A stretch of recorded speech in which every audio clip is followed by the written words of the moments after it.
Carson Hocevar, not a popular driver right now, and especially maybe with the number 47 car. I do watch Carson Hocevar, and it does seem like he makes a lot of trouble when it doesn't really seem like it's smart to be making trouble, putting guys for 14th and 15th in the middle of the race and making a lot of enemies without a lot of gain. I mean, if, one lap to go at Bristol and you're in second, it might be worth it to have an enemy at that point, but, with 300 laps to go at Martinsville and you're at 24th, that might not be worth it. So he's obviously ruffling some feathers. I think we've seen guys come along and do that. And, it used to kind of rub me the wrong way, but I sat and I watched the Coke 600. I was actually there at the World 600, and obviously, he's been running up front the last couple races too. It was obviously this week at Michigan and wherever they were before that. I mean, he's backing it up. You watch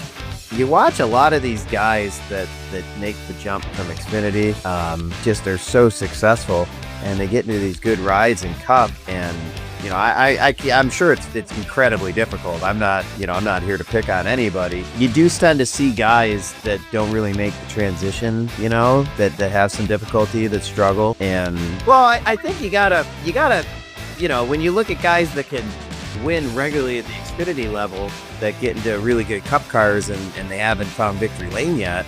And you can name a couple without picking on guys, but I've never driven a Cup car.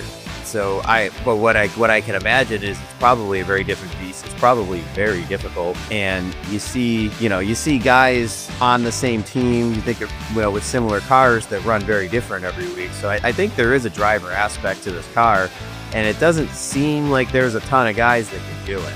Right. You know what I mean? Because you see the same guys kind of rise to the top at these Cup races. You're talking about the same 10 guys usually. There's not a lot of guys that apparently can do this. And Carson Hocevar is very much proving himself to be one of the guys that can do this.